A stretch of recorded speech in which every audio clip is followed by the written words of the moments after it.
Oh, good morning and thanks for tuning into the Breakfast News on Rajya Sabha television. I am Ashwarya and these are the headlines. Niti Aayog and Ministry of Economic Development of Russia to begin strategic economic dialogue for more synergy in trade and investment. After Modi-Putin informal summit, both sides decide to intensify consultation and coordination on Indo-Pacific region.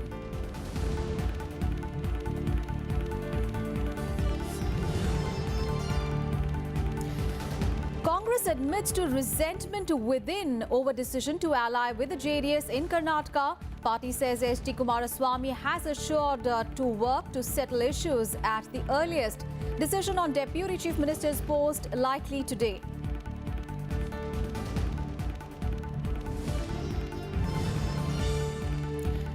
Enforcement Directorate attaches assets worth over 171 crore rupees of absconding businessman Nirav Modi in connection with the PNB fraud case. CBI files a charge sheet against Rotomac and its promoters in the alleged Bank of Baroda loan default.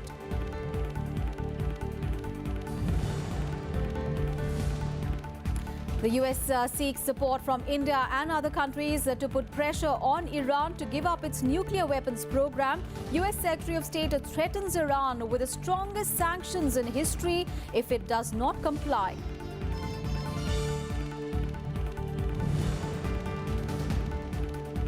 And IPL playoffs are from today. Sunrisers Hyderabad to take on Chennai Super Kings in the first qualifiers at the Wankhede in Mumbai.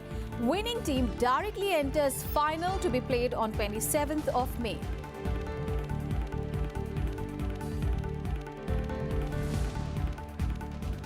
Our top focus this morning, Prime Minister Nirav Modi is back home after concluding his visit to Russia, where he held a 9-hour informal summit with President Vladimir Putin. Prime Minister Modi said that he had extremely productive discussions on complete range of India-Russia relations as well as other global subjects. The meetings ranged from one-on-ones to delegation-level talks, from a ride on a yacht to a visit to an educational center. Here is our report. Prime Minister Nirav Modi leaving for India late on Monday after what he described as extremely productive discussions with Russian President Vladimir Putin. MEA spokesperson Ravish Kumar tweeted, "Farewell, my friend." In a special gesture symbolizing our friendship, Russian President Putin personally bid farewell to Prime Minister Modi at the airport at the conclusion of Prime Minister's short but successful visit to Russia. The two leaders earlier held a 9-hour informal summit in the Black Sea resort town of Sochi. After the talks, Prime Minister Modi recalled the historic relations between the two countries and added that there was a new dimension to strengthening ties between the two countries now. लगातार हमारे bilateral meeting होती रहती है, लेकिन मैं राष्ट्रपति Putin का बहुत आभारी हूँ। उन्होंने एक इनफॉर्मल समिट के रूप में, इनफॉर्मल मीटिंग के रूप में मुझे निमंत्रित किया और इसलिए इतने लंबे कालखंड में एक नया आयाम हमारे संबंधों में जुड़ा। Prime Minister Modi recalled that former Prime Minister Atal Bihari Vajpayee gave a strategic impetus to the relationship between the two countries. He said both the countries successfully transited into a special privileged strategic partnership since then. हम दोनों आज गर्व से कह सकते हैं कि अटल जी ने और आपने जो बीज बोया था स्ट्रेटेजिक पार्टनरशिप का, वो आज एक विशाल वटवृक्ष में, यानी एक प्रकार से स्पेशल प्रिविलेज स्ट्रेटेजिक पार्टनरशिप में रूपांतरित हुआ है।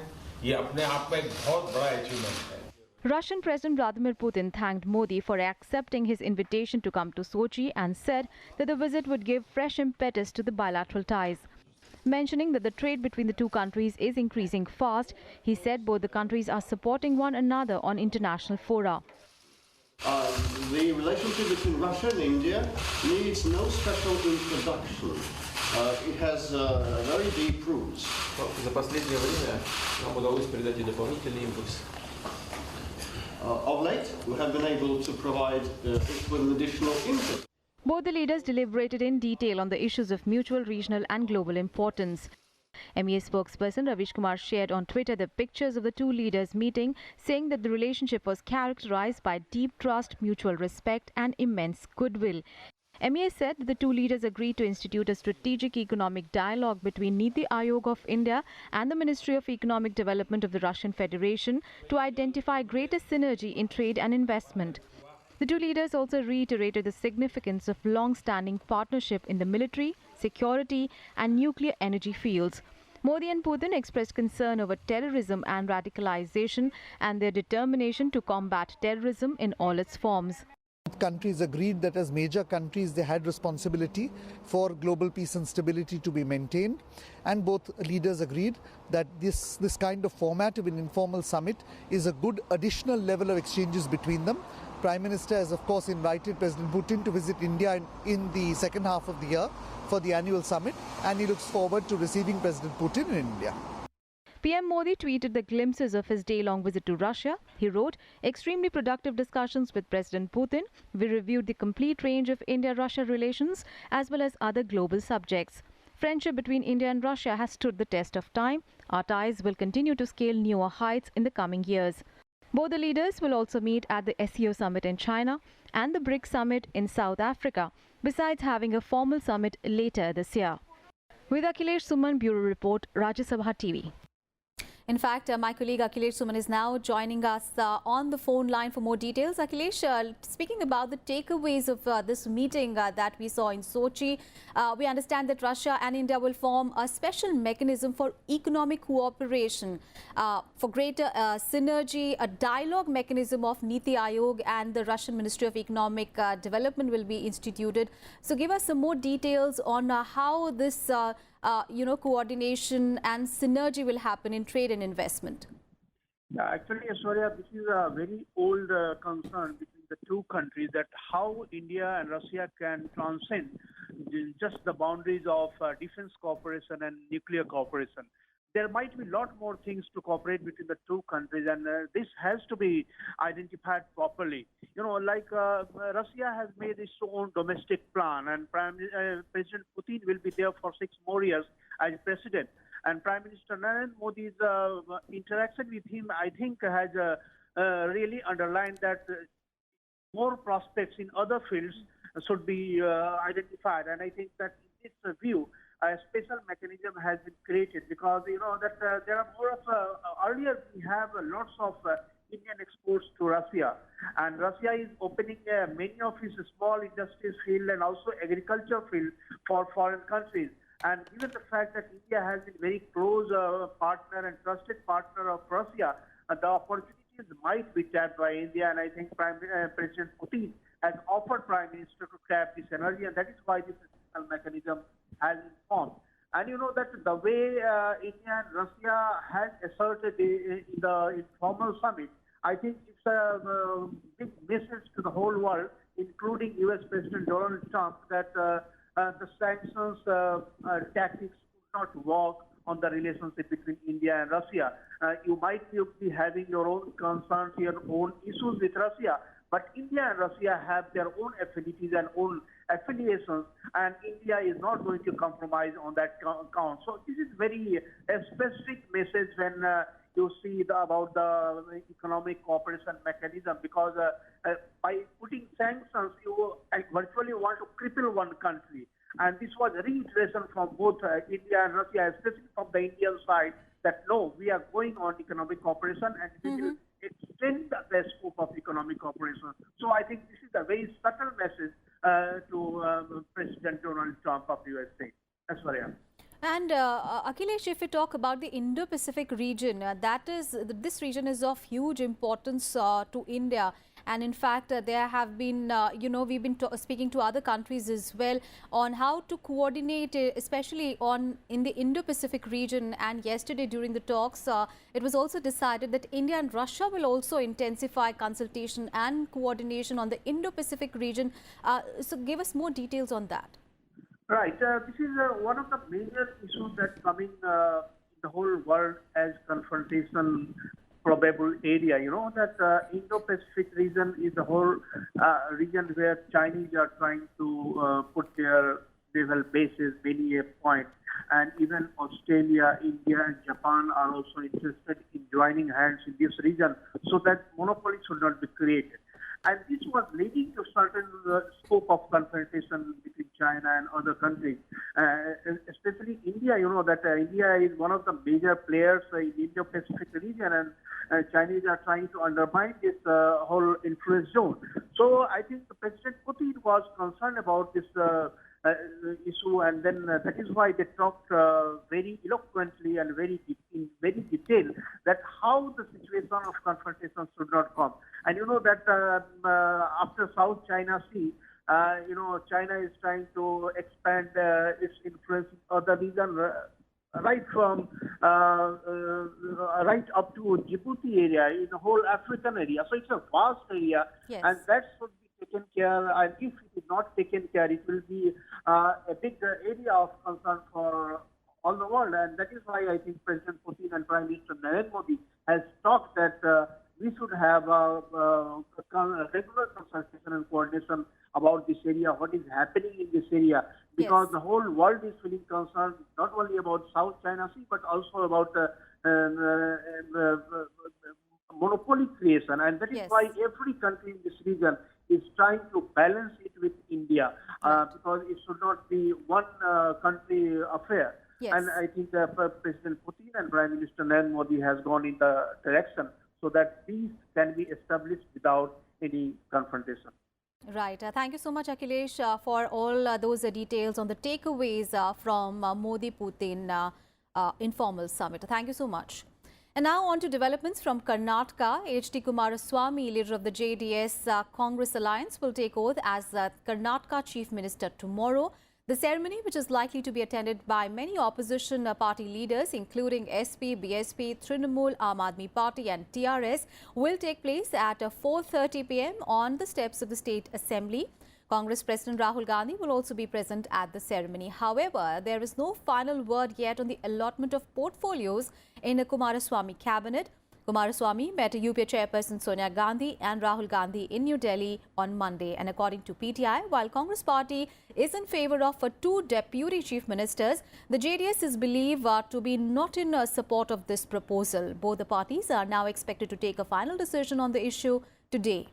Meanwhile, while Congress spokesperson Randeep Surjewala has clarified that the final decision on the portfolios will be taken by the Congress High Command, top contender for the Deputy Chief Minister post and KPCC President G. Parameshwara has admitted that it would be difficult to work with the JDS, but the decision to ally was taken to keep the BJP away from the state.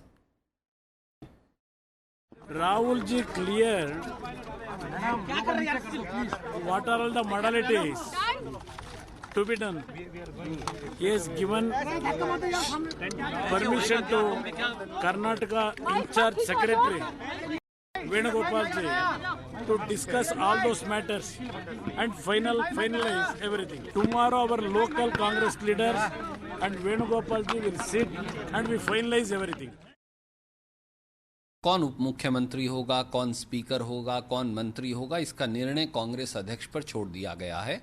वो सभी कांग्रेस के कार्यकर्ताओं और साथियों से मंत्रणा करेंगे समेत श्री केसी वेणुगोपाल जो प्रभारी महासचिव हैं, चर्चा करके वो बहुत जल्द निर्णय कर देंगे।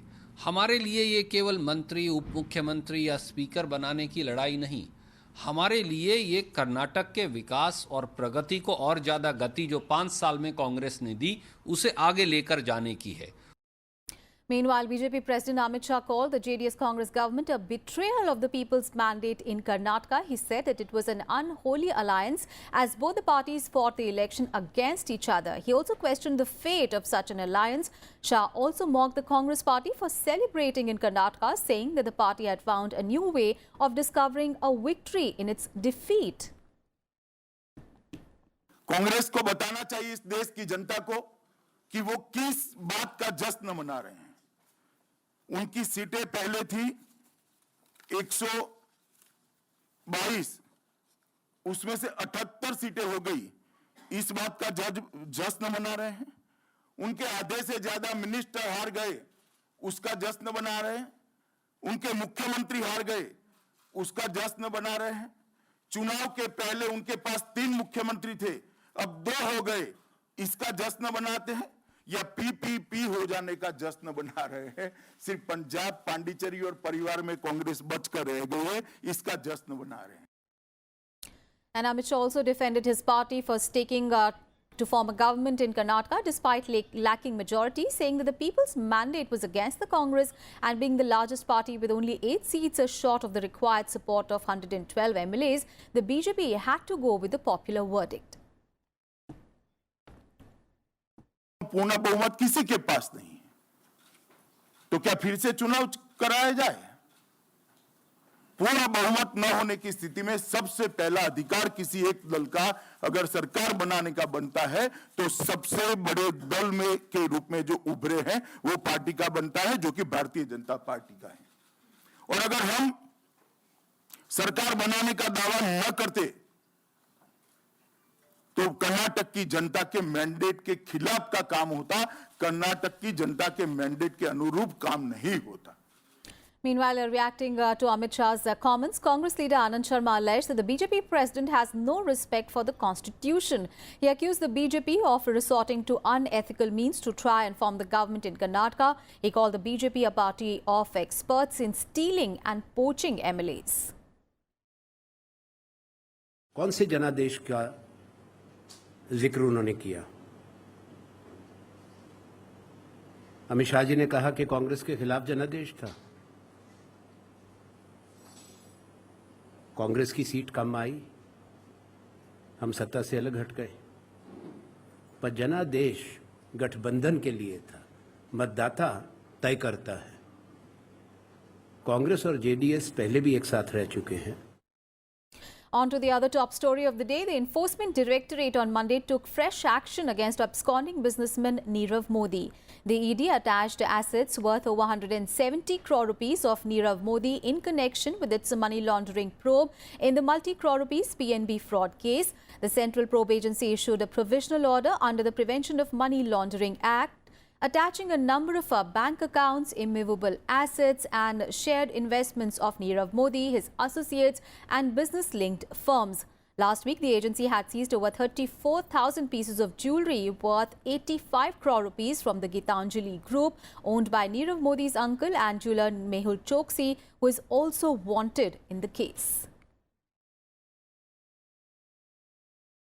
Meanwhile, the CBI has filed its charge sheet against Rotomac Global Private Limited and its promoters in connection with the over 450 crore rupees alleged loan default case involving Bank of Baroda. After a 3-month probe, the charge sheet was filed in a special court in Lucknow. It deals with the 456.63 crore rupees loan of Bank of Baroda, as the probe into the remaining account was still continuing. Besides Kanpur-based Rotomac Global Private Limited, the CBI has also charged its CMD Vikram Kothari, his son and director Rahul Kothari, then the AGM of the Bank of Baroda, senior manager and bank manager in the charge sheet. The CBI has alleged that the directors of the company diverted loan funds issued for packing credit to other purposes. On to some other news. Chhattisgarh will soon get its new anti-Naxal combat unit. It will be called Black Panther and it will be on the lines of a Greyhounds unit. This announcement was made by Home Minister Rajnath Singh in Raipur on Monday after he chaired a meeting on left-wing extremism. He informed that the force is undergoing training at present and it will be launched soon. The Greyhounds are special forces trained to launch anti-insurgency operations against Maoists and Naxals in Andhra Pradesh and Telangana. Rajnath Singh said the government will employ all its forces into curbing resistance flow to Maoists, including the seizure of illegally amassed assets. He added that the central forces and Chhattisgarh government were actively carrying out development works in Naxal-affected districts. News from Kerala now, where the outbreak of Nipah virus has claimed 3 lives in the state. According to the state health minister, 1 person is undergoing treatment while 8 others are under observation. 5 more people are reported to have died due to high fever and similar symptoms of the virus in Kozhikode and neighbouring Malappuram district. However, it has not been confirmed if these deaths were also caused due to the Nipah virus. The centre rushed a high-level team from the National Centre for Disease Control, The team visited various areas from where the virus was first reported and took stock of the situation.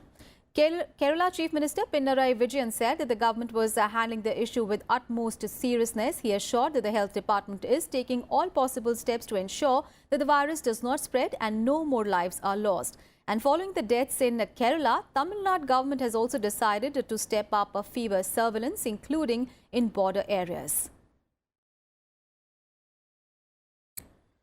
And Arunachal Pradesh on Monday found a place on the aviation map of the country as the state's first commercial flight with the Chief Minister among 25 passengers on board landed in Pasighat in East Siang district. The 42-seater ATR aircraft of the Alliance Airlines touched down at the Pasighat airport from Guwahati. And calling it a history in the making, Khandu said that with this commercial flight, new vistas of economic development and tourism have opened in the region. Alliance Air, which is a subsidiary of Air India, will operate flight services on the Calcutta-Guwahati-Pasighat route thrice a week. Arunachal Pradesh has about 120 helipads and 10 advanced landing grounds built for defence as well as civil purposes. Now to a special report. The Swachh Bharat Abhiyan or the Clean India mission is fast changing national attitudes towards cleanliness. The government set itself a target of building 67 lakh toilets, and as on 16th of May, over 53 lakh toilets have been constructed. In our special series, we take a look at this mission and the successes that it has notched.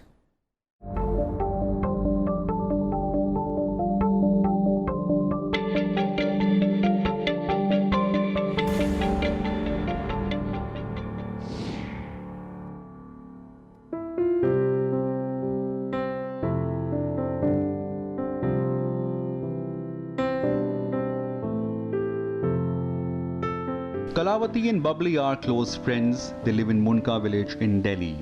Like any normal youth, they are bullish about the future. But an anomaly blighted their daily basic chore. For long, they could not go out for ablutions till it was dark. It was unsafe and embarrassing. They longed for a toilet at home. The ground situation started changing 2014 onwards when Prime Minister Modi flagged open defecation and launched Swachh Bharat Abhiyan to stamp it out. It brought immediate relief for women like Kalavati and Bubbly.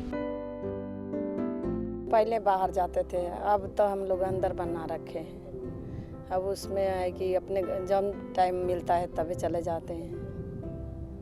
अब अंदर से मतलब है बाहर जाने की कोई ज़रूरत ना है। अब शाम को इंतजार नहीं करना पड़ता है, अब घर को बनवा दिए, अब घर करते हैं। जहाँ वो खुलने में सोच जाती थी बीमारियों का घर बना रहता था, लेकिन अब उन सब बीमारियों से अब निजात पा ली है। और मुझे लगता है कि ये मोदी जी ने जो अभियान चलाया स्वच्छ भारत अभियान, ये बहुत अच्छा है और ये बहुत कामयाब हुआ है। Government-backed schemes for promoting and building toilets at home are becoming very popular all over the country. They are radically changing local mindset towards hygiene and sanitation. Modi ji के स्वच्छता अभियान के तहत जो शौचालय बनवाए गए हैं सबके, उससे उनको बहुत राहत मिलती है। और जो हमारे गांव के बड़े बुजुर्गों जिनको दूर जाना पड़ता था, किसी कोई पैर से परेशान होता था, कोई किससे परेशान होता, उससे उनको बड़ा फायदा हो गया। अब स्वच्छ भारत अभियान के तहत शौचालय में बिजली पानी भी लगी है, लोगों के घरों के अंदर शौचालय भी बने हैं। इससे 95% लोगों के घरों में शौचालयों की व्यवस्था हो गई है। For hygiene, experts like Nicholas Osbert says it's a revolution in making triggered by Swachh Bharat Abhiyan. He credits Clean India campaign for drop-off in disease and transformation of rural mindsets. A real revolution is taking place. So first of all, if you look at the political leadership and the accountability of the overall Indian administration, as well as all the social movement created with stars from sports or from movie that are supporting the movement. And if you look at what's going on at grassroots level, everybody is talking about it, everybody is debating about it, it's in every Indian's mind. So this on its own, thanks to the political leadership, is a revolution. According to the doctors, open defecation is a root cause of disease like diarrhea, typhoid, cyst in brain, tapeworm, and others. बहुत ज़्यादा कमी जो आई है वो मच्छर जनित बीमारियां हैं और वाटर बॉर्न डिजीज़ हैं। जो वायरल डिजीज़, इन्फेक्टिव हेपेटाइटिस है, डायरिया है, डिसेंट्री है, ये सारी चीज़ों में काफ़ी कमी आई है। और पिछले 4 साल में जो चेंज आया है उसी की बदौलत एक जन आंदोलन जो पैदा हुआ, उसकी वजह से ये सारी चीज़ें हम कर पा रहे हैं, देख पा रहे हैं। According to statistics, in 2014, 55 crore people used to defecate in open. Today, in 2018, after sustained campaign, this figure has plummeted to 20 crore and decreasing every day. Government has appointed 20,000 volunteers nationwide to educate people against open defecation.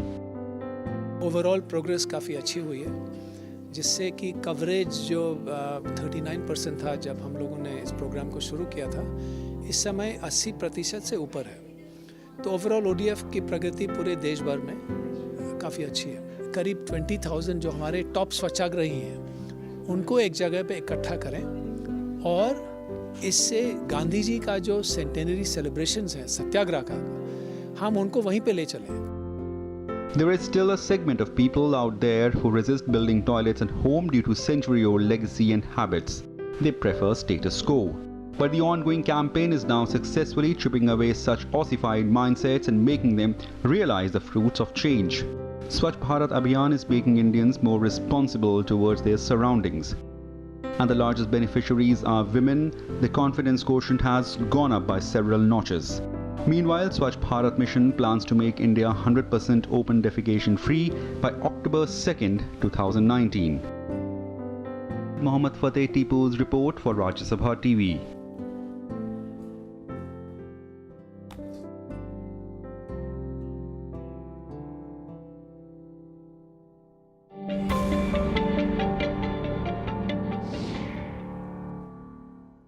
And now our top international focus. The US on Tuesday threatened Iraq with the strongest sanctions in history if it does not give up its nuclear weapons program after Washington pulled out of the 2015 nuclear deal. The US also sought the support of countries like India to put pressure on Tehran. US Secretary of State Mike Pompeo laid out 12 demands for Iran and said that the relief from sanctions would only come when Washington had seen tangible shifts in Iran's policies. In his first major foreign policy speech, he demanded major changes from Iran and said that America will not allow the country to develop a nuclear weapon. Meanwhile, Iran's President Hassan Rouhani dismissed the US threat, saying that the rest of the world no longer accepts Washington making decisions on their behalf. And on to sports news now. The IPL playoffs begin from today, and the first qualifier today, Sunrisers Hyderabad will take on Chennai Super Kings in Mumbai in the evening today. The winning team will enter the final, while the losing team will have another chance of making it to the title clash. It will play the winner of tomorrow's eliminator between Kolkata Knight Riders and Rajasthan Royals. Kolkata and Rajasthan's match is scheduled in Kolkata, and the final will be played on Sunday in Mumbai.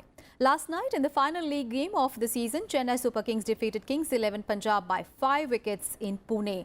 The win sent Punjab crashing out of the playoffs race and helped Rajasthan Royals to progress. And that's it from me and my team in this edition of Breakfast News. Thanks for watching. Have a great day ahead.